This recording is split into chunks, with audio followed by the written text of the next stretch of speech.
Looking for the latest comic book to add to your collection? How about the last card for that Magic the Gathering Commander deck? Well, the comic book stores got you covered. Shop online at comicbookstore.tcgplayerpro.com or come in person at 30 North Main Street, Glassboro, New Jersey. Pizza people, welcome back. Hollywood Pizza here, and we've got a pretty exciting video for you today. Just yesterday, there was a ton of news that dropped about the Brothers' War, including a few spoilers that we're definitely going to go over in this video. I'm joined today by HamHocks42. HamHocks, how are you doing today, homie?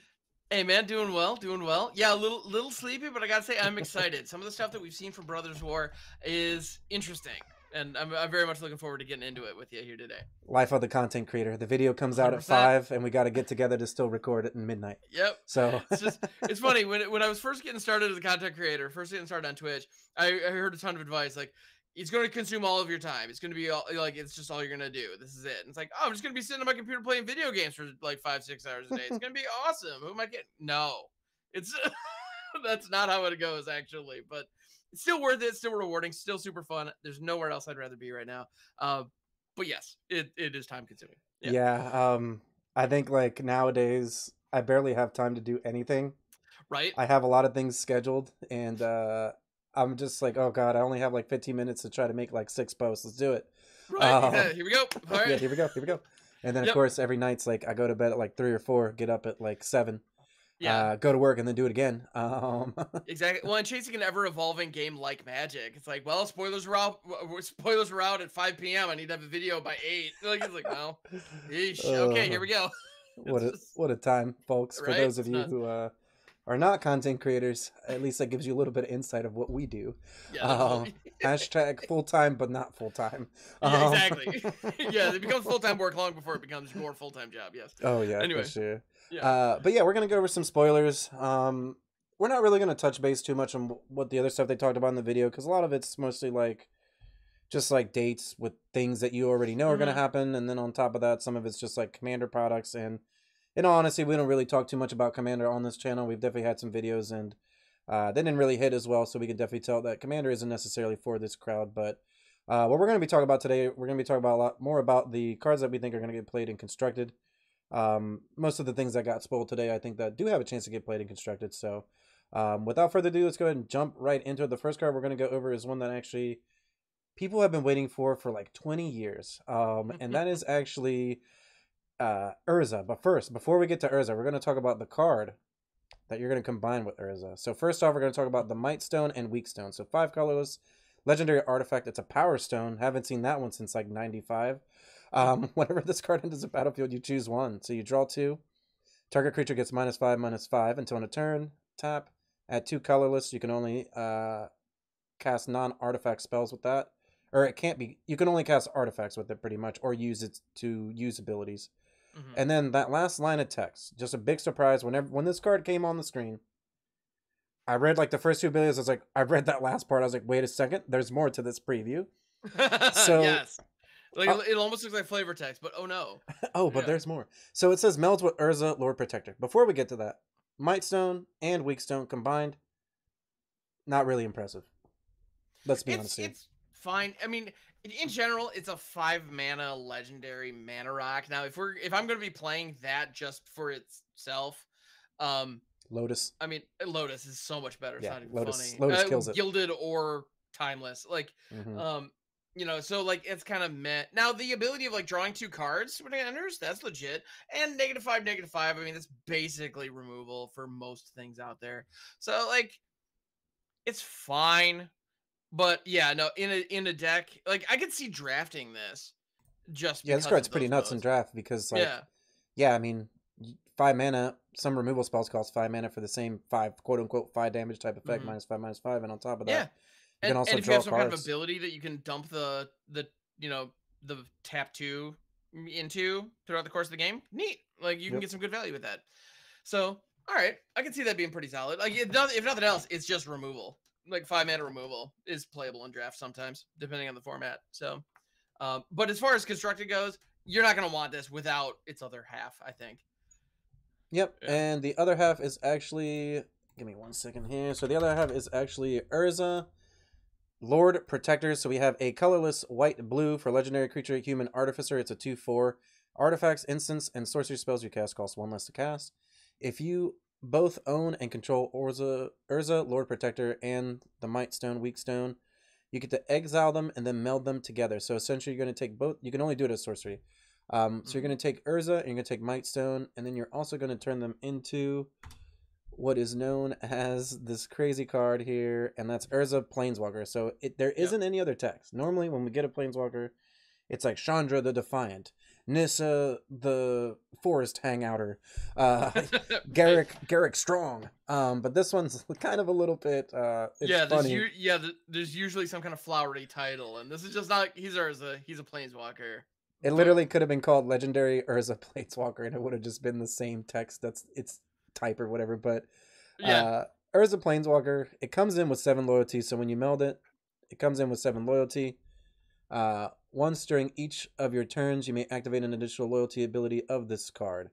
So every turn, you get to use 2 abilities on this card. What abilities does it have, you say? Well, +2. Artifact, instant, and sorcery spells you cast cost 2 less. To cast this turn, costs 2 less to cast. You gain 2 life. +1, draw 2, then discard a card. 0, you make 2 1/1 colorless soldier artifact creature tokens. -3, exile target non-land permanent. -10, artifacts, planeswalkers you control gain indestructible until end of turn. Destroy all non-land permanents. So up front, obviously it's really like what really spoke out to me was you can plus it twice and then make all your artifacts 4 less, so you can kind of just go off with like a Mystic Forge or something like that. But at the same time, by the time after you've already spent 15 mana into getting this card onto the battlefield as Erza Planeswalker, you probably don't really care about your cards being reduced. The second ability I think is a little bit more powerful because drawing and putting cards in the graveyard is always a powerful effect. The 0 is okay. Obviously, when the first thing we think about Planeswalkers is, does it protect itself? Yeah, this one definitely does. Board states. Yep. Yeah, having a couple blockers can be really important. So sure. And there are artifacts on top of that, so you might even get some synergy for them just being little artifact critters. -3, you get to exile something, which is really good. Anything that's not a land, and then -10, it's just like this really powerful board wipe. But I really want to like this, and it's a really cool thing. It's really cool. I just it's 15 mana. It is a 15. This is an Emrakul Planeswalker. And I don't think that this is Emrakul power level.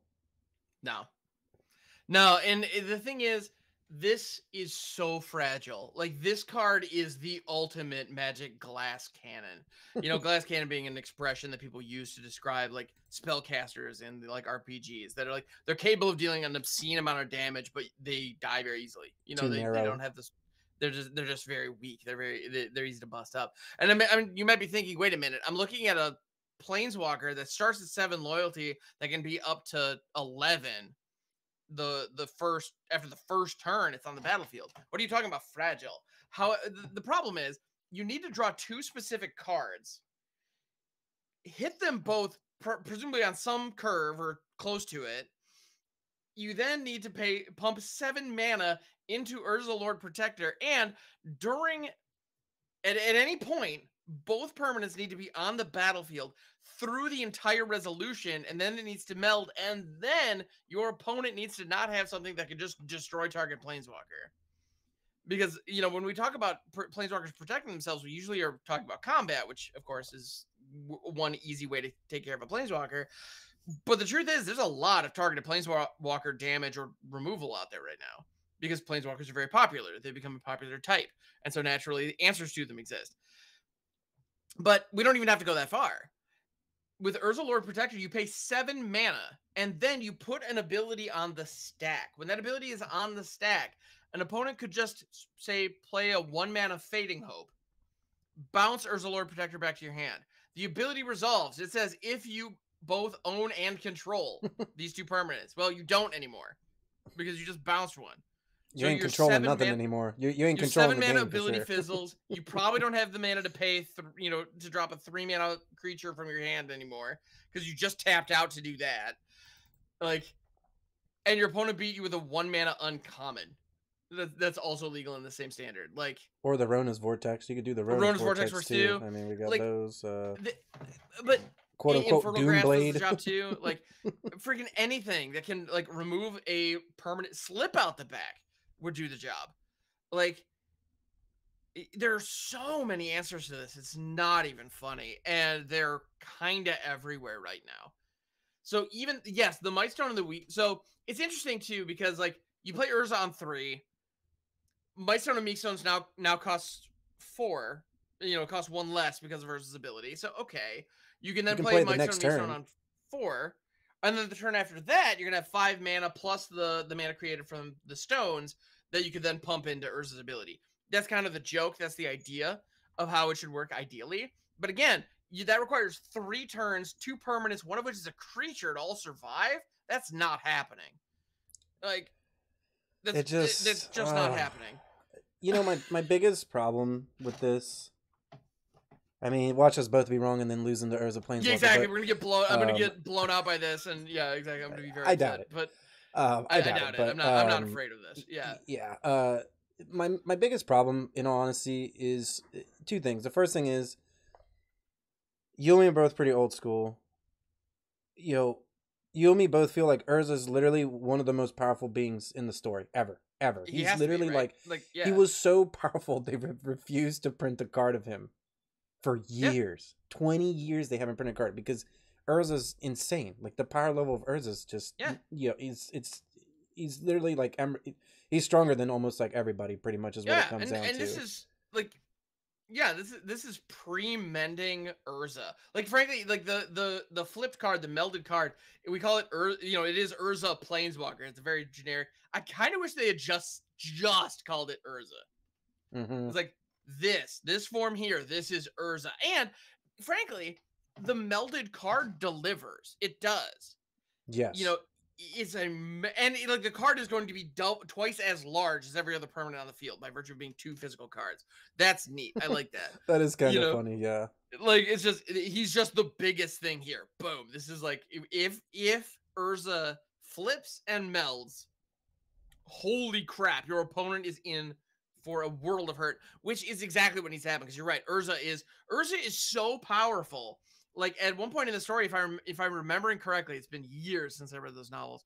Like he actually had his head chopped off, and he was still, leading troops in battle. Yeah, against an invasion. Phyrexians. I'm pretty sure they only have like his head after a while. Yeah, I think for a good chunk of the Apocalypse story, he was just the head on the Weatherlight, and he was still like providing them valuable information. I don't remember if he was casting spells or not, but I like he was still a very important character. He wasn't like a MacGuffin or an item at that point. He was like, no, he was a dude who was still doing it. Like, he was the face of Magic for a long time, technically, right? Like he was the Jace. He was the Liliana. He was he's the character that everybody enjoyed. He wasn't, the nicest guy in the story probably, but that's also why people liked him, was because he's one of those badass guys that just like he just gets shit done, and he was just really powerful, and he beat him and Karn. Karn essentially is his creation, so he beat the Phyrexians the first time, and for something like that to happen, I mean that was huge. It's Urza, it's because of Urza, what Urza did, right? Like, and I was just, you're right. The Planeswalker, if they had just printed the Planeswalker at 6 mana, I'd be like, you know what? It's pretty good. I mean, yeah, they'd probably have to make it like 7 or 8 to make it like even somewhat fair. Or if they didn't have the passive on it, like, yeah, exactly. Like, all right, flexible, strong, difficult to kill, cool. Or like you said, 8 mana, just like Ugin. You make it like an Ugin. Yeah. Yes. Yeah. Give me that card, but make it like Ugin. Yeah, exactly. I need to ramp really hard. I need to mean it, but if I get it, oh, you're in trouble. But yeah, with the fact that it costs 2 cards, I mean, you're 2 for 1-ing yourself with this. The front side just sucks. Like, his front side is just too slow. Like, it's a 3 mana 2/4 in a world where we have Graveyard Trespassers with tons of value, Rafine's doing this, doing that, Wedding Announcement's a card. This card, like, it comes, like, what? Yeah. You said this off the video, which is like, by the time you play this, most of your, like, if you're playing an instant or sorcery deck, like, those cards are like 2 mana. Yeah, You're not really getting an effect out of this. Yeah. Well, and the other comment that I made before we started, the actual show was looking at Urza on his face. What deck wants Urza Lord Protector over Haughtygen? Like, if Over you're going Brutal for the Cathar. spell, or Brutal Cathar even, yeah. Like, if you're going for the spell reduction, like this card, this series of cards, these two cards together remind me very much of Mech Titan. Yeah, the Mech Titan core from Kamigawa. They are pieces that can click together to do one really cool thing that, if it goes unanswered, probably wins you the game. But your opponent has a lot of ways to answer it. Yeah, big if. I just... Yeah. I don't know. This is a janky build around. Don't get me wrong. I'm going to try it. I'm going to try to make this work, because the 10% of the time that we actually flip that Planeswalker, it's going to be awesome. But I honestly think it's going to be about 10% of the time. And that's even if the entire deck is built to do it, with like tutors and cost reduction things that can hopefully make it more consistent. This is janky build around. And the worst part is both pieces, like we were kind of saying, neither card is particularly good independently. So you have to be trying to do the thing. Otherwise, there's no reason to have either in your deck. And that sucks. So unless they synergize with something that we haven't seen yet, but I'd be surprised. I don't mind saying that this card sucks right now, and I don't mind saying that I just have a hard time seeing this card in competitive play. The main reason is because there were a lot of people that I trusted their opinion, and they were like, Thran Portal's going to get played.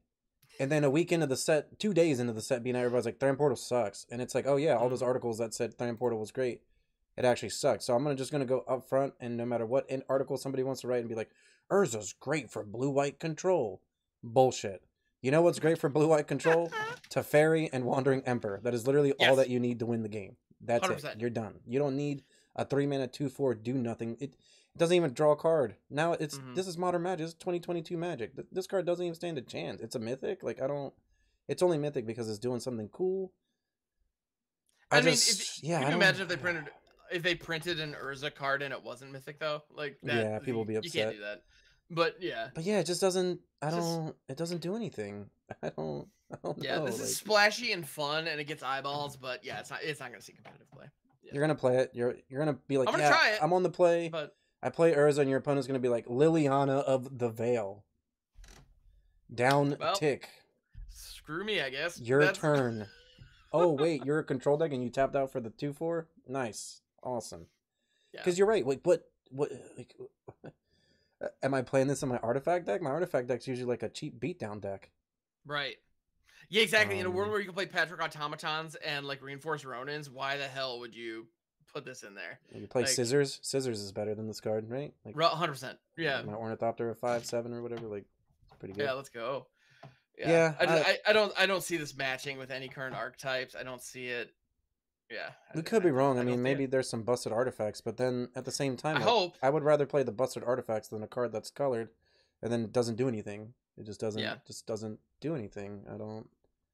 That's really how I feel about both of these cards, because like there's no realistic world where a 5-mana removal spell that isn't a saga. I'll say it like that. A 5-mana removal spell that isn't Elspeth Conquers Death. That isn't some other the Kami War. This is definitely not either of those cards, and I just really let down. I feel like it was a bunch of hype, and I kind of got disappointed by this card. I'll actually laugh if Mishra's just like completely busted. That would kind of be hilarious. Yeah, it'd be kind of awkward because I felt like Urza. I just wanted them to make like a Urza card that should have just been banned, because that's how we all know Urza. We all know Urza is just like, dusting the shoulder off and being like, LOL, let's just go kill the Phyrexians then. You know what I mean? Like, just not even caring. Like, just this super crazy being. But like, I don't know. You're right. Like, the Planeswalker side delivers, and then the actual 2 individual cards are kind of just very weak. It's really rough. Yeah, it's just, I don't know. Like, if you think differently, definitely let us know in the comment section down below what you think, or let us know what decks you think that Urza could actually get played in. But I'm just gonna say up front, this card does nothing.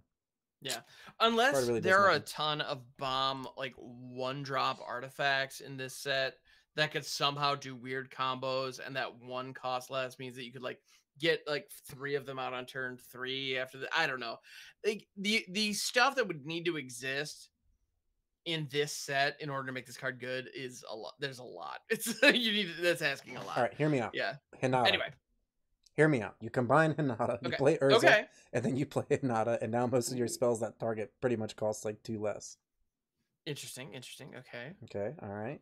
I still am not sure why I would do this, but okay. Yeah, I don't know why you're going to lead off with that curve in a Just Guide Oh, deck. so you're saying so if I play that, it allows me to play a lot of those crappy like 5-man. So I can play like Jaya's Fire NATO in that deck. Ooh, okay. There you go. See, there we go. Yeah, so, okay. All right, watch out, world. We're gonna come in with not this, do this. Anyway, tank and. Yeah, but this is some jank It's just, right here. Yeah, it hurts. I'm sorry. I just can't stop saying it. It just hurts. I was really expecting like, just broken card, and instead what we got was like this weird, mythic. It's just Commander. When I read this card, I just think of Commander. That's really about as far as it goes for me. Yeah, in Commander, this is awesome. Like, because you can do weird, dumb stuff like that in Commander. And half the time in Commander, when one of your opponents has the answer, they're going to choose not to deploy it because they want to see you do the thing anyway. Like, in competitive formats, in 60-card formats, that doesn't happen. That's not a thing. You know, in Commander, though, it's like, oh, you're going to make the big Planeswalker? All right, cool, let's go. Like, let's see what happens, you know? Yeah, and but even then, they can still not send let a Hero's Downfall or like an Anguish Unmaking or something. And it's just like, well... Good thing I dumped 15 mana into this. 15 mana and 2 cards. Yeah, anyway. Maybe you play it with Teferi and Lotus. I don't know. I don't know, man. I don't know. I just feel like it's just weak. I just know I'm probably going to read some things that say the card's busted and be like, no. And then move on because I do not think Urza is good at all. Unfortunately, it's just another potentially, I don't think it's going to be a bulk mythic, but in terms of like standard and older formats, I just have a hard time.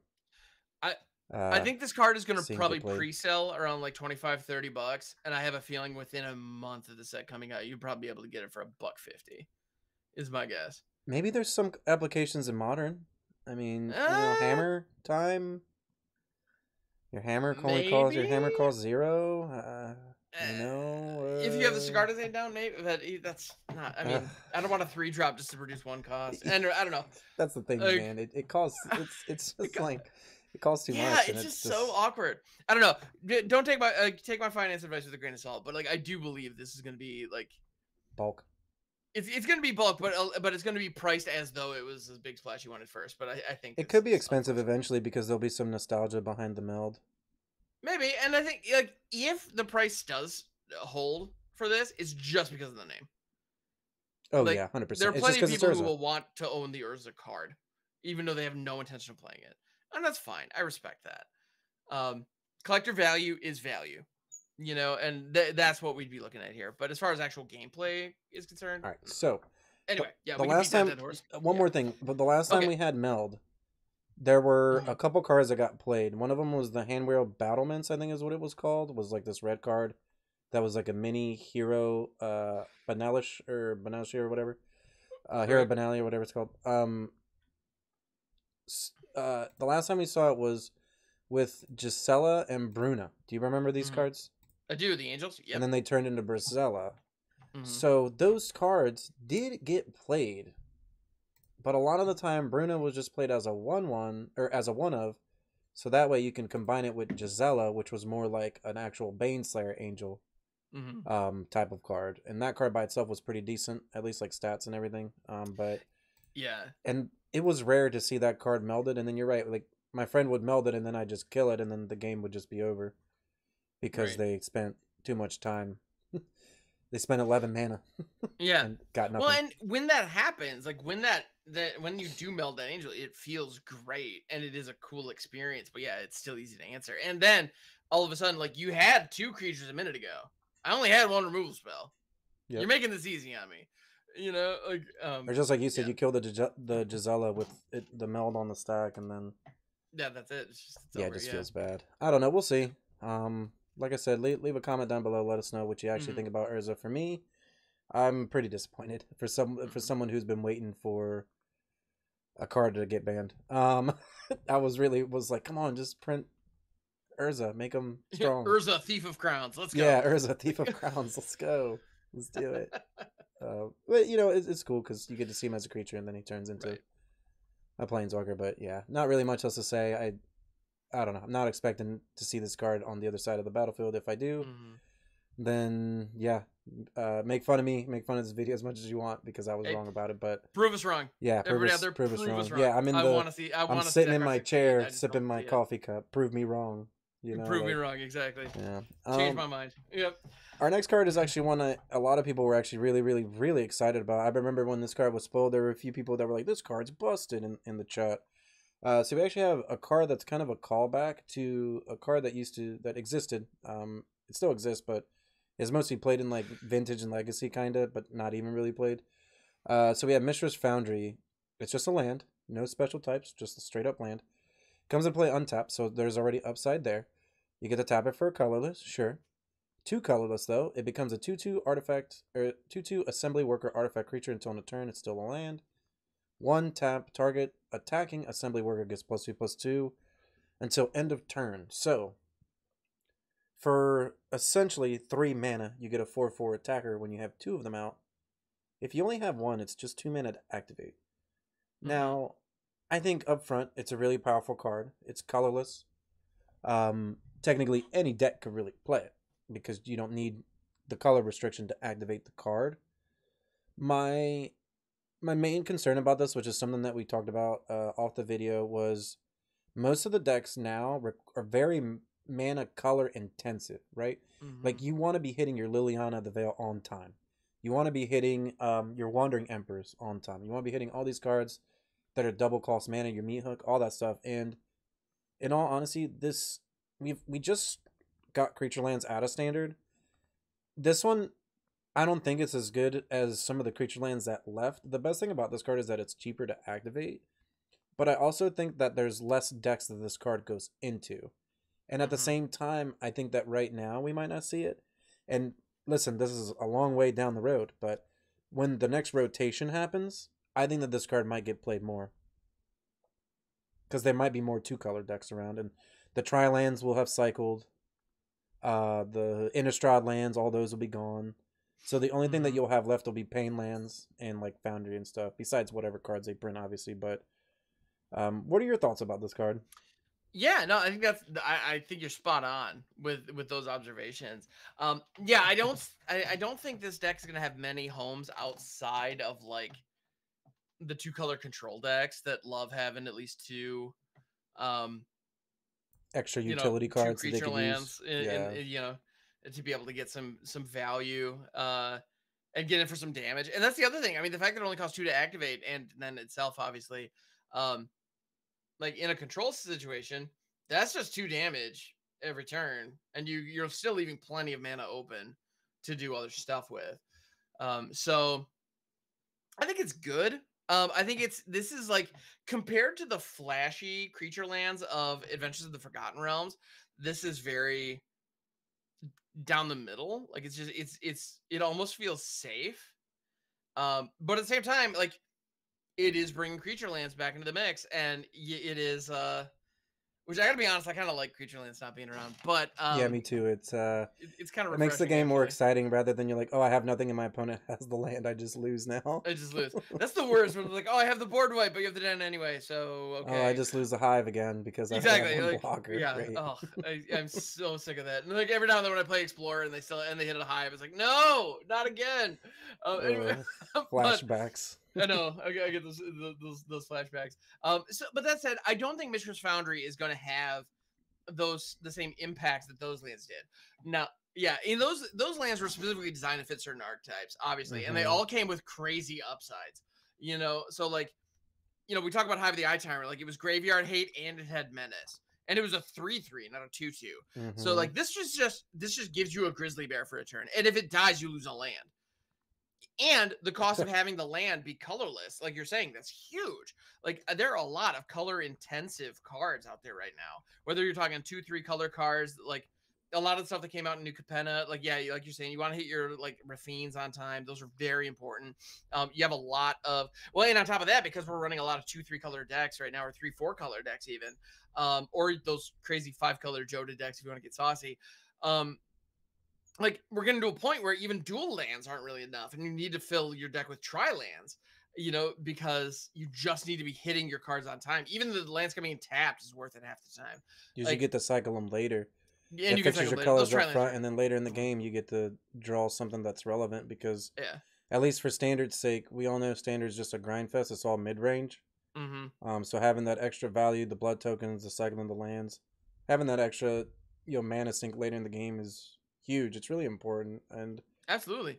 Well, and Mishra's Foundry is a piece that can fit into that in certain archetypes, as long as you can afford to have a land that doesn't produce a colored mana. So like I can't imagine this in as more than a one of in like a 3-color deck or more.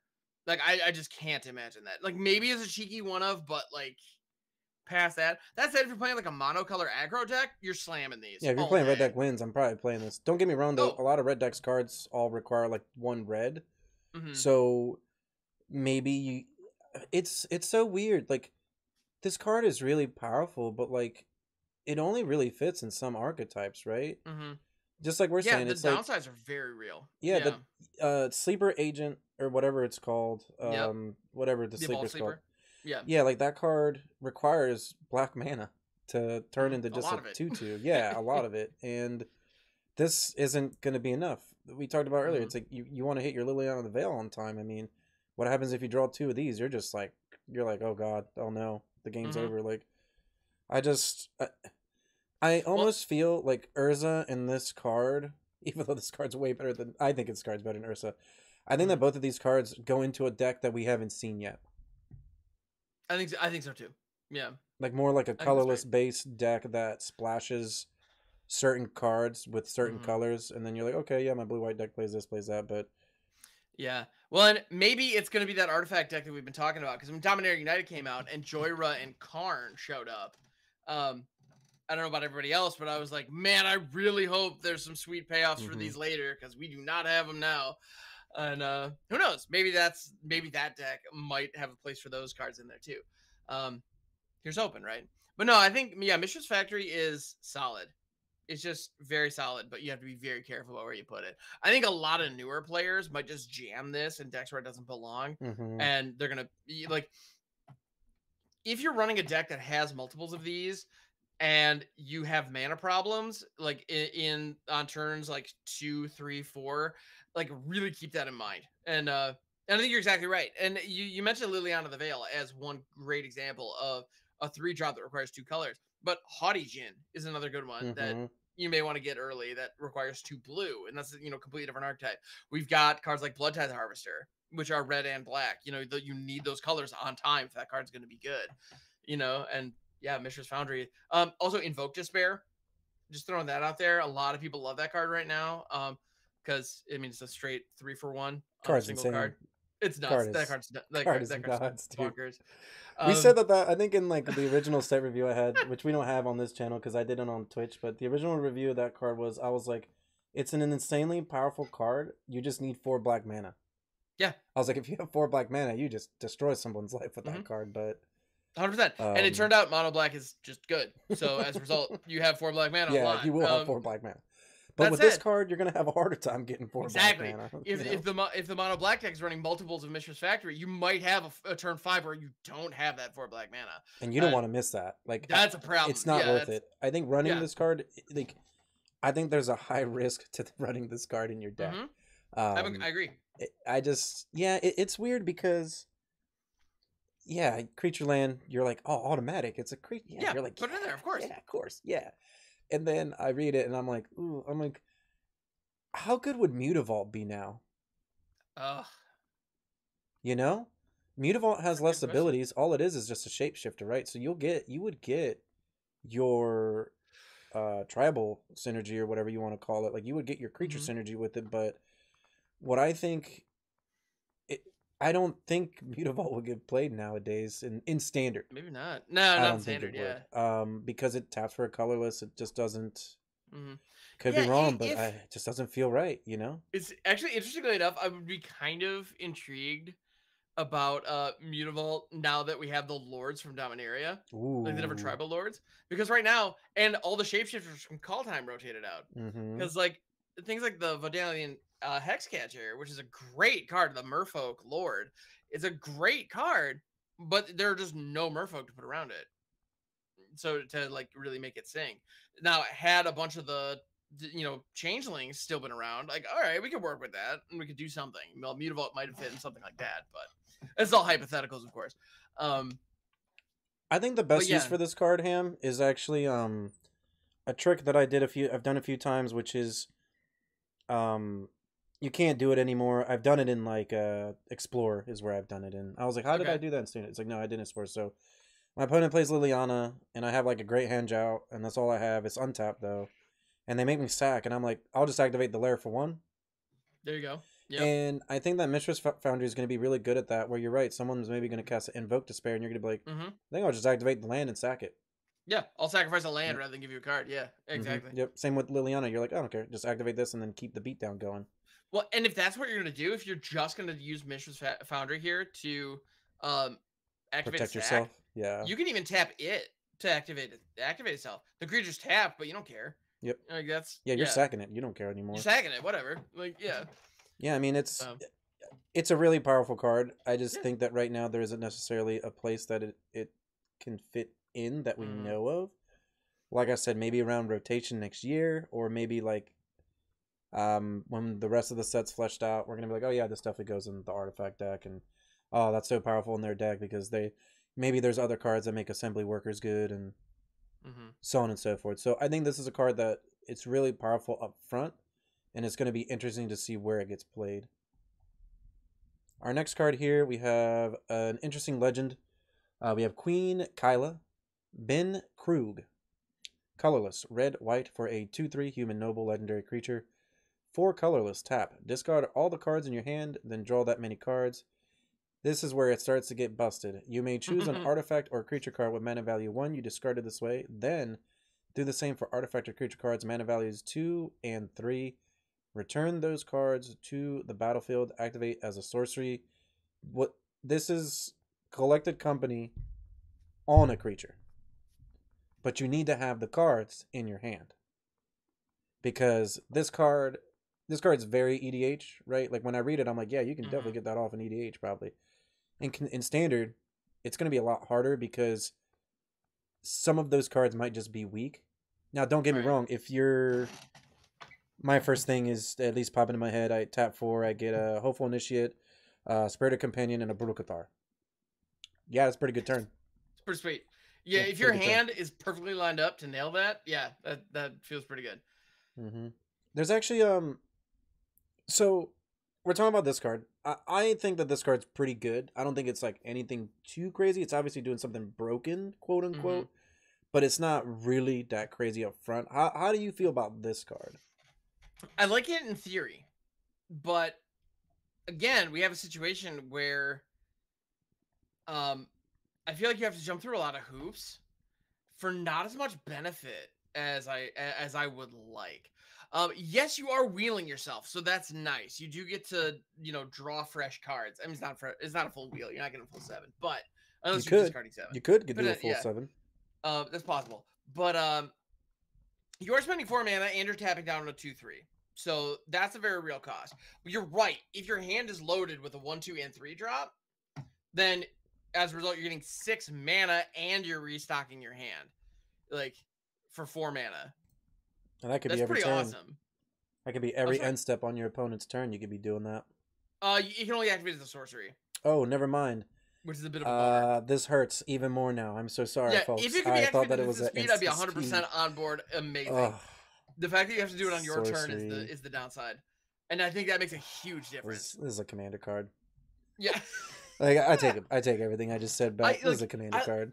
It is a big splashy card for sure. I mean, it is a human, which may be relevant, and if you get to a point where you can activate it, like worst case scenario, I think what's probably going to happen a lot with this is you pay for tap, dump your hand full of crap you can't use, maybe you get a 1 or 2 drop out of it, out of the battlefield, and then you restock with something hopefully you can use.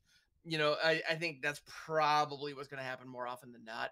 There are going to be plenty of games, I suspect, that come down to top decks where you top deck what you don't need, you just pay for and dump it with her, and it feels awful because then you're tapping a 2/3 and paying 4 mana to cycle 1 card, like, and maybe you get to put it on the battlefield. But even then, with it being a 4 drop, like costing 4 to activate, even if you get like a 3 drop off of it with that and then draw a fresh card, that still doesn't feel great. Like, yeah, it's just like, I don't know. The first time I read it, there's a lot of people in chat too that also thought this card was nuts, but yeah, the more I read it and the more I look at it, I'm like, and then I totally missed that. Of course, reading the card explains the card.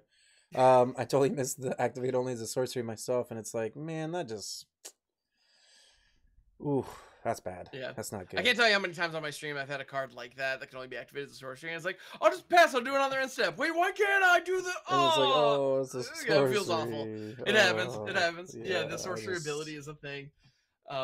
Yeah, and it becomes significantly worse. Significantly worse. If you could do this, if you can do this before blockers were declared or at the end step, it would be awesome. Because then you could use it to cheat stuff in while restocking your hand. Like, yeah, I don't even think if it was instant, it's that much of a crazy card. It costs 7 mana to activate. Like, it costs 3 to play and then 4 to do the next turn. Like, I actually, even if it was instant, I feel like that wouldn't even really break the card. Not really, but it would be potentially playable. Yeah, it'd be a lot more playable. Competitive. Yeah. Look, that's the thing. In casual games, in Commander, in Brawl, like, yeah, 100%. This is going to be a thing. And people are going to have fun with it. I think there are some really cool things. Because, yeah, like you're saying, Hopeful Initiate, Spirited Companion, and, and Brutal Cathar. Or, maybe get a Thalia in the mix. Or, like, there are a lot of really powerful, really great things that this can grab for you. So, I like the idea. It also fills your graveyard, which might be relevant, and again, just turns you through your deck. Card velocity is a big deal. Being able to move through your deck and hang on to the cards you need and let go of the ones you don't is shockingly helpful. That's one thing I found in a lot of my decks. The moment I start adding just like card draw effects or like looting style effects, the decks just become more consistent by nature, like all the time. Like, and she gives you that. So. Yeah, I don't know. We'll see. There's something there, but you need to commit to it. Like, it's very expensive, so you need to mean it. Agreed. Yeah. We actually have a couple more cards left. This next card, the more Ham actually this is like a fight rigging effect where like Ham's like, nah, trust me, it's actually really good. Because I was like, why is this card mythic? He's like, nah, trust me, it's really good. So we have no, this one's good. This one's good. Yeah, I agree. Yeah, this probably is gonna get. I'm gonna lose to this card. And for the record, I thought the same thing when I first saw it. I was just kind of like, really? And then I read that first activated. We'll get there, but anyway. I feel the same way. So Surge Engine, we're surging past the card. We're getting so excited about our take. We're not even talking about the card. 2 colorless. It's an artifact creature. It's a construct. It's a 3/2 to begin. So 2 mana 3/2. You're like, hey, that's good on rate. That's like a Blood Tithe Harvester. It does have Defender. Now, what's the kicker about this card is that it's actually like an evolved sleeper. So for 1 blue, it'll lose Defender, and then it turns into a creature that can't be blocked. So you can play this on turn 2. The next turn, you can use 1 of your mana, make it unblockable, start attacking for lightning bolts. Then on top of that, if you've already made it lose Defender, for 2 colorless and a blue, it becomes a blue with base and power toughness 5/4 creature. So all of a sudden, you have an unblockable 5/4. So that's, in case you don't know, folks, by the time you do that, that's probably a 3-turn clock. On top of that, the last ability is super powerful because we all know how good drawing cards and we all know how good mana sinks are later in the game. So 4 colorless, 2 blue, you draw 3. Activate only if this card is blue and only once. You know what the best part about that last clause is that the Queen didn't have? You can do it at instant speed. True. You can do all these abilities at instant speed. And even though you only get to draw once off of this card, let's say you blink it or something and you do it again. Or you draw 1 later and this card is unbelievable later in the game. Like, I thought Sleeper was good. This card can't be blocked. Yeah. Well, And you're like at yeah, 6, and it's like I lose. Yeah, when I first read it, like 3/2 defender for 2. Okay, fine. Like I'm pretty sure I've seen that card before as like a common. Like, whatever. It's I know defenders are a thing right now, so like, all right. But then it only costs 1 blue. It only costs 1 blue to not only lose defender but give it unblockable. What? Like, so on turn 2, you play Surge Engine. On turn 3, you put 1 blue into it to make it unblockable. Then you pay 1 more blue to put, what is it, combat tactics on it. So when it deals damage, you draw cards. Boom. Like, there you go. I didn't even think about blue tempo. I didn't even think about this with the Curious Obsession on it, or whatever it's called. Like, yeah, exactly. Like, yeah. Man, that's so strong. Yeah, you put one of those style effects on this thing, and it's just like the ultimate blue tempo engine. Like, I think this card is fantastic. And on top of that, if you don't like, and in those situations, you probably want to keep some mana up. Since you can do all this at instant speed, even if you don't attack as quickly as turn 3, which you can do with this, even if you don't, depending on what counters you're trying to keep up, if you don't counter anything on your opponent's turn on their end step, just pump what mana you have into it. Yeah, the more you talk about it, the more I read it, and then I'm like, you know what? I'm like, I'm going to lose to this card, and this card's potentially going to be in our top 10 for the set. Yeah. Because like, I think that it's up there. It's up there. Yeah, listeners at home right now, like, you are going there you will get a point. If you are playing standard, you will get to a point where you are sick of this card. That's my take on this. I'm calling it now. This is going to be like, if mono blue tempo remains a deck, because it currently is. If that remains a deck, Surge Engine can absolutely pick that thing up and run with it in some pretty scary ways. I think this card's great in Grixis. I think this card's just good in most decks I want to play blue, because the upfront, it's just too colorless, so you don't even need all that mana. And then the best part about it is the second ability is also only 1 blue. The last ability is 2 blue, but by that time you probably have the 2 blue laying around somewhere. Like, I think this card just seems insane, Ham. Like, yeah, it's going to feel real bad when they make it unblockable, and then after taking 9 damage from it, you're like, oh shit, I should probably kill it. And then by then it's probably too late, because they can respond by making it a 5/4 and you can't cut it down anymore. Exactly. Yeah. Yeah, exactly. Once the 3 mana is up and it no longer has defender, if you target it with cut down, they can counter your cut down just by paying 3 and buffing it. Yeah, that's the thing. It is a 3/2, so it is vulnerable to cut down. It's vulnerable to all creature removal and artifact removal. That is notable. But I think this is going to demand removal, which is going to kill Planeswalkers. This is just going to kill Planeswalkers left and right. You're going to be like, oh, I made them sacrifice their 1 card, but they can still make their Surge Engine unblockable. And yeah, like I said, like later in the game, you're just like, oh, what are they at? 7? You're like, yeah, I play it. I make it unblockable. I'll make it a 5/4. My turn. 6, or go back to them, draw 3. And then all of a sudden, like, you're facing down a card, a 5/4 unblockable, and your opponent just redrew their hand, pretty much. Like, yeah, this card, I'm gonna, seriously, like, oh no, this is one of those cards. This is like Rafine. This is like Rafine all over again. Kind of. Remember when I told you, I was like, oh my god, I know, I'm just gonna lose to Rafine and really hate my life. Can you imagine this and Rafine in the same deck, too? Because, again, there's overlap, it fits. Oh no. You can just keep conniving. Yeah, you couldn't start conniving on this. You don't even need to use the second ability. Yeah. Get out of here. That's absurd. Yeah. Just if you get 2 of them down, like, ugh, even gross. Yeah. No, limited. This is gonna be this card's a bomb. Constructed, I think it's a bomb. I'm telling you right now, folks. This is the one. This is the one that. This is one of the spoilers up front that it's like they had to throw us a bone that was competitive. And I think everyone might be getting too lost on Meld because of Meld's back and stuff, but Surge Engine doesn't care about Meld. Surge Engine's just going to keep hitting you for 3 every turn and then just kill you eventually. Well, with Dominaria, Evolved Sleeper was one of the first ones that they showed us too. And that proved to be a very consistent, powerful card. That is very much in that same, well, and even functionally, they're very similar, in just how they're designed. Yeah, and I think that was very much that. Whereas they're like, okay, here's the first drip, here's a couple splashy things, but you guys who are grinding, like this is the one you care about. And yeah, I think that's the case with Surge. Yeah, definitely, folks. Yeah. This is a constructed card that once again, I don't mind saying that I truly believe in my heart this card's gonna get played, and I just reading it, I think it's really, really good. Cheap, efficient, draws cards. All the things you want in Magic. Our last card here is a pretty exciting one if you like to play specifically like a white beatdown type strategy. We have Recruitment Officer. The days of Savannah Lion are back. 1 white for a 2/1 human soldier. 3 colorless and a white. So it doesn't even have any abilities up front. But 3 colorless and a white. Don't even have to tap it. Look at the top 4 cards of your library. You may reveal a creature card with mana value 3 or less from among them. Put in your hand. Put the rest on the bottom of your library in a random order. So the first card that actually just came to my head is God, was it Duskwatch Captain? You remember the one from Shadows over Innistrad? It was a green colorless 2/2, and it had an ability 2 colorless and a green. Look at your top 3, put a creature card or something like that, and then when it flipped, it made all your creature spells cost 1 less.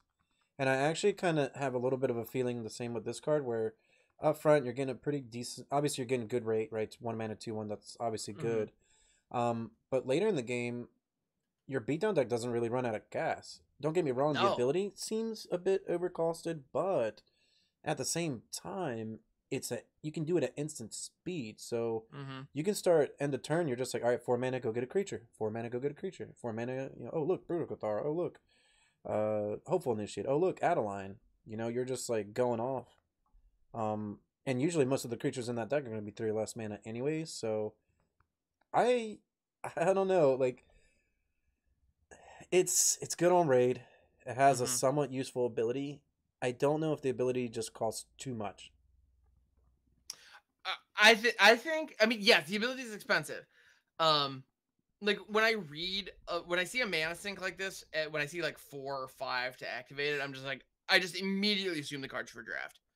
That's what I, because like late game mana sinks in draft tend to be more valuable than in constructed. And so that was kind of my first vibe on this, and it is good there, to be fair. But I think this is absolutely going to see play. I know I have played against mono white aggro decks. I've even had a fun conversation with some of my viewers on stream about it, because I went up against a mono white aggro deck on the ladder the other day, and they were playing Hot Shot Mechanic. Yeah, that card gets played a lot, actually. Yeah, like you see Hot Shot Mechanic all over the place, even in decks that don't care about artifacts or vehicles of any kind. And so, like, it's an artifact, so that's a synergy, and then it can crew up to, crew 4 on a vehicle, so that's really powerful, and that's what people kind of assume that card is for. And yeah, people were asking me, like, why is Hot Shot Mechanic in that deck? And I was like, because it's a 2/1 for 1. Savannah Lions. it's 2 power that can attack on turn 2. Like, it's just, like... In a format where people's lands are coming into play tapped, that one card could deal 6 damage. It puts us on a clock on turn 1. I mean, that's exactly what it needs to do. And Recruitment Officer does that exact same thing, with the exception that it has an ability that maybe is relevant in some games.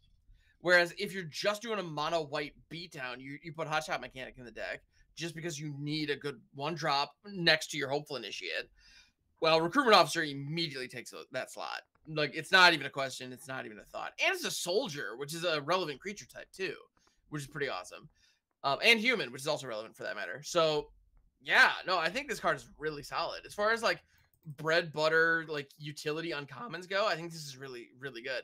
And when you look at that ability of paying 4 to look at the top 4 cards, which is not a bad dig, and in a deck like that, you're going to have plenty of hits, and it puts it in your hand. Again, instant speed is nice, but that deck runs out of gas, relatively quickly. Restocking your hand in that deck is worth more than restocking your hand in other decks. So yeah, you can look at a card like this and be like, I don't know if that activated ability is worth it when like blue has, effects like Impulse, which is like, yeah, of course that's better. Like, it's unrestricted in what you can grab, and it only costs 2, and also an instant speed. Yes, you have to go down a card, but you get another card, whatever. But the thing is, in the aggro deck, refilling your hand when you're out of gas is huge because you have mana. Even at 4 mana, you don't even care. You're happy to just draw a card. 100%. Well, and if you've got 5 land lying around, there's a 5 or 6 land. There's a decent chance you're going to hit a 1 or 2 drop off this, and you can just jam it. And all of a sudden your board is still growing, even though you were empty-handed, and maybe just drew a land for turn. Yeah, I like Recruitment Officer quite a bit in an aggro, in a white-based aggro strategy. And also, the ability only requires 1 white pip. So even if you're in like a Boros kind of situation, like, yeah, that'd fit there too. Like, I think this is really solid. They need to finish the cycle. This is just Spectral Sailor for white. I suppose it is. Yeah. You know what I mean? Like, Yeah. what the red one is, look at your top, whatever, get an instant or sorcery. The black Okay. one's Yep. like, I don't know, something similar, right? The green one, maybe still creatures, maybe mana value 3 or greater. Yeah. There you go. Yeah. But Only big creatures. Exactly. Yeah. it really does have that feel though, like you're saying, where like in the spirit stack you're like, oh, Spectral Sailor, but then you're like, oh wait, I can draw cards. That's actually Mm-hmm. not bad, even as a 1-drop. Exactly. Yeah. As a 1/1 flash flyer, it was already worth the price of admission. But late in the game, if you have the mana, you can also just draw cards with it. Yeah. Awesome. Yeah, Yeah. that's a Same deal. one Yep. mana investment can really get you pretty far. Mm-hmm. With Recruitment Officer, and I mean, it's a card you're gonna play 4 of, so you don't care if your early ones trade, and then your later ones end up drawing you cards. So it's been a little bit of a while since we've had something like this. I think the last time was the Trumpeteer. I can't remember what it's called. It's 2 colorless white, 2/3. When it comes in, you look at your top whatever, and then get a creature power 2 or less. Mm-hmm. I'm sorry, Ham. Can't remember. Sorry, folks. Can't remember that name right now. But No worries. No worries. it was I'm not good there played. either, I'm afraid. Yeah, it was played in Standard for a bit. Banana Captain. I don't think so. But that card is kind of like in the same vein, except for that one costs 3, and you only got the effect once. Whereas this one, it's 1 mana up front, and then it's a continuous effect. Yeah, I think that's pretty good. Yeah, I mean, overall, I think it's a card that's gonna get played. Yeah. Right? No, I agree. Yeah, I know this isn't going to set the world on fire, but there's going to be a solid role player that you see in certain aggro decks. Yeah. Oh yeah, for sure. I'm actually trying to find this because it's gonna bother me. Nope, not here. Not in my top. Not on the first page. So No worries. if anybody in chat can remind me what that card's called, it'd be greatly appreciated. There's too many cards at power 2 or less in Magic. Right? Yeah. That care about power 2 or less. But overall, I think that this is a card that's definitely going to get played and constructed, specifically like Standard. And we don't really see white aggressive decks in other formats, really. And I don't think that this is a card that pushes it. No, I don't think so either. Yeah, I mean, if any card is going to be driving that archetype in other formats, it's probably going to be cards like Adeline. Yeah, you know, like that's, and Thalia. Yeah, Adeline, Thalia, Brutal Cathar, Skyclave Apparition in those older formats. Your like, taxi type removal spell type effects. Yeah, I feel like there might be a chance for, like, I feel like that deck has a lot of really cool pieces. But I think the mono white aggro deck is best when it's combating other aggro decks or like mid-range decks, and I don't know. Yeah, well, maybe not mid-range, but yeah, like it really, like the mono white aggro deck just crushes other aggro decks. Yeah. It's kind of like crazy to watch because yeah, a couple of tax effects and then removal on bodies, like man, Skyclave. That card was a nightmare. Oh my goodness, like I was so glad when that rotated. I cannot tell you how many times seeing that flip out of my opponent's hands, like, no, not again. Yeah. You run into those games where they drew 3 and you're like, I lose. Yeah, exactly. Like, yeah, and they have another one. What am I gonna do? Like, and yeah. What a card. What a time. It's insane. It's any permanent with mana value 4 or less. That's a lot of any non-land permanent. It's a lot of stuff, and you don't even get it back when the thing dies. It's you just get like a crap token. Yeah, you get a crappy little vanilla token. Like, oh geez, thanks. But Recruitment Officer though, we'll see. Anyway, Recruitment Officer. We'll see if it really bumps up that archetype just a little bit. But yeah, that's pretty much all of our cards today. Not really much else to talk about. There's some more cool Texas basics. Pretty numb to this at this point. Every set, just gonna get some really cool Texas lands. These ones aren't really they ain't the glass ones or the stained glass, and they're not the Kamigawa ones. I think were the hot ones. Oh, Kamigawa! The Kamigawa ones were sick. Yeah, so I'm not like it's really cool because they got Phyrexians on them or whatever, or you know. Yeah, are those Phyrexians or are those these like artifact creatures that the brothers created? Yeah, like, I think that's what it is. Yeah. Yeah, they look like mechs. Yeah, like all the lands appear to have like metallic kaiju on them, which look like artifact creatures that Urza and Mishra put together, that are all gigantic and like Eldrazi's. Yeah, they look very similar to like Ultra, like, and some of them actually have kind of features that are very reminiscent of Phyrexians, especially on like the islands with the swamps. So yeah, they almost look like actually one of these swamps. If you said like, oh yeah, that's Mecha Elishnorn or like Mecha Sheldred, I'd be like, okay, yeah, I can see that. Yep, Yeah, definitely. that's kind of the vibe they have. They're beautiful pieces of art, and yeah, but I'm kind of with you. They're like, all right, it's another pretty land cycle, which it's funny. On the one hand, we're kind of becoming numb to them because they're just here all the time. But on the other hand, nice full art basics are readily available and downright cheap because they're available in these standard products now. Mm-hmm. So I like that. You know, like if you have a commander deck and you're running 10 of a certain basic in it and you want them all to match and you want them to be these fancy ones, it's probably not going to break the bank the way it used to. Yeah, And that's a really great nice. point, actually. I like Yeah, that. like even the foils probably aren't going to be that bad unless it's like a Mm-hmm. really popular one. I don't know. They look really cool. What I really like about them, in all honesty, and what I actually like about this set, is it's very nostalgic. Like, Yes. it's really cool to quote unquote go back in time and actually see what the Brothers War was like, Mm-hmm. right? Because for most of us, we've just read it, or maybe seen a little bit here and there, couple artwork here and there, but to actually go back and you're right, maybe that's what I was missing about the lands is it's cool to actually see the plane of Dominaria Mm-hmm. being overtaken by all these like metallic and artificer type creatures, Yeah. Well, and that's a great point. Now, so for folks, I'm certainly no Vorthos. I don't claim to know a lot about the lore. Um, but I've listened to so many podcasts about Magic. I've picked some stuff up over the years. The Brothers War itself, the event that we are witnessing in this set, was originally referenced in Antiquities, which was, I think, in the first 5 sets that in Magic, Yeah, like it's ever. yeah, It's a first very five early or one. It was six. it Yeah. was kind of the dawn. Not it wasn't the first set that had artifacts, but it was like the first set themed around artifacts. Yeah.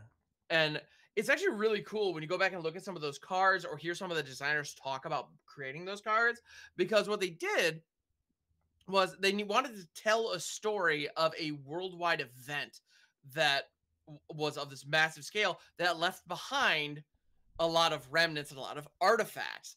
And as a result, what they did was they put all of those artifacts on cards with like flavor text explaining what they were, as though they were discovered later after the fact. So they're treated almost like fossils, almost like, artifacts of an ancient time. And so you could kind of piece together the story of the Brothers' War through the cards in Antiquities, because they were the fragments of the weapons or the armor or some of these creatures that were used back then. And so that's kind of cool to see, and like you kind of can piece together some of these events. There were also novels that were written about the Brothers' War, so if you wanted to go deeper in the story, you could. I have not actually read them myself, but like I hear they were very good. But now this is the first time that we're going back and kind of in real time witnessing the events of the Brothers' War. And like you're saying, exactly, being able to see in some of these just photorealistic, beautiful pieces of art what this type of event looks like is really neat. And yeah, so that is fun. I like that. Yeah, Antiquities was only the second expansion. Oh, it was nice. I Yeah. knew it was very early, but I Yeah. didn't realize how early it was. Yeah, Yeah, that's March awesome. 4th, 94. So, yeah, I mean, and for anybody, I'm just reading this right now myself, but the Might Stone and the Weak Stone were actually split into two, which is actually what Okay. ended up causing the frictions to be unleashed, pretty much. Oh, dang. And this was all discovered in the Cave of Koilos, because Cave of Koilos is actually one of the most important places in the whole storyline, which is really cool that it came back, because it's such a vital place in Magic. And yeah, and then this war culminates in the Silex Blast, which makes Ice Age. So there you go. Lots of old lore and new lore coming together to essentially flesh out this new Magic set that I'm excited. I mean, I've been waiting for these sets. I've been waiting for these sets for a very long time, and the fact that they're finally doing them is really cool. And I'm just, this part of Magic is the Magic storyline that I love.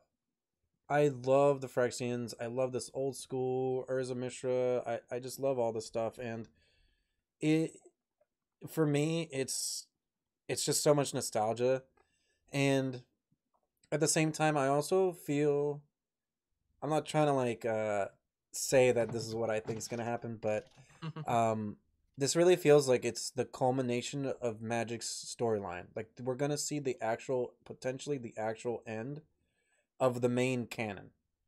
Because the way that I look at this going is there's only one way, which is what I said like years ago during Shadows over Innistrad. Mm. Because everybody's like, man, the Eldrazi are so powerful. I was like, yeah, you know who's just as powerful? The Phyrexians. I was like, so I can see a world where all the Phyrexians start to take over. Maybe Karn has some problems, and then all of a sudden they're like, what are we gonna do? And they're like, just unleash Emrakul from the moon. It's like, you're right. We can just actually unleash Emrakul from the moon, and then maybe Emrakul will come in and save the day, and then we'll have to figure out how to kill Emrakul, but at least Right. Emrakul will kill the Phyrexians, and that's actually what matters. Right? Maybe they create like some weapon or some special thing that shoots the moon, and then they pull Emrakul out of it, and they're like, hey, beat him up. That would be crazy. I mean, that's the Godzilla versus King Kong moment, right? Like when Mm-hmm. you seeing the Phyrexians duking it out with the Eldrazi. I mean, that'd be amazing. Like it I just. really think that that's where the story is going to go, because uh, it seems like they're going to lose here. The good guys are going to lose. Mhm. The bad guys are going to go back home, hang out in a new set, and then they're going to have the post set, which we don't know what the quote unquote the post set is going to be like. But Mhm. I really do feel like they'll take a break. They'll do the Phyrexia. We'll get sick of it. They'll take a break. They'll go back to Eldraine and all that, and then all of a Right. sudden they'll start hinting at the Eldrazi, and then before you know it, the Eldrazi will come back, and then they'll be like, wait, because there won't be any good guys anymore, right? Like at this point, technically there wouldn't be that many more good guys left. So then who are they both going to fight? Well, they have to fight each other. There's not Sure. really anyone left except for them fighting each other for the ultimate conquest of quote unquote the galaxy or whatever, like the Hmm. universe. So yeah, I really feel like that's where I've been waiting for these sets, and I really feel like that's where it's going still. I think it's just going to Interesting. take some time for it to show up, because yeah, we haven't. Listen, we forgot about the Phyrexians, and they came back pretty hard. They even took a Johnny with them. Yep. So I wouldn't be surprised if the Eldrazi are planning something too. You know, Could be I really interesting. do think that there's gonna be something there. But that's just me rambling on about what I think, what I've as a fanboy been kind of hoping for a bit, because Fun you theories know for that sure. set would be sick. Yeah. Like I dig it. those basics. I want those basics. Ooh, yes. Those are the ones that I want. Phyrexia versus Eldrazi. Um, But yeah, overall, just a really cool set. I really hope that you enjoyed the video. If you made it this far, don't forget to subscribe to the channel. It is free. Hit the bell notification for any time that we release a new video. Like the video, leave a comment down below as well. Will be greatly appreciated, especially on your thoughts of the cards that we've seen so far. I know a lot of people probably have a lot more different opinions than you heard on this video today, and we'd definitely like to hear about it. You can find all of our content down below as well in the description. Both HamHocks and I do stream on Twitch. We do have our schedule as well posted on Twitch. On top of that, you can definitely find us hanging out on Twitter, making some funny remarks about something, or just posting about our content in general. And we'd love you all to be a part of that, and as well as the 3 tournaments a month that are all free to play with cash prizes. Starting this month, we're actually going to have 2 PizzaBox opens. So we're going to have 2 free. We already have 3 free tournaments, but 2 of those tournaments are going to be $250 prize pool plus potentially some more added incentives. So definitely be on the lookout for that. But yeah, I really appreciate you making it this far into the video. Hammer, any closing remarks? Thank you for being here. We appreciate you. And yeah, I'm looking forward to seeing more of these spoilers. We will definitely be bringing more of that to you. Yeah, and I mean, Hollywood, it's always a pleasure, my friend. Thanks, man. I always love doing these videos. It's just always a good time, talking about cards and maybe seeing some things that we didn't see before. You know what I mean? Mm-hmm. Which is Absolutely. really cool. But yeah, thanks everybody. I hope that you all stay safe, and we'll see you next time. Stay cheesy.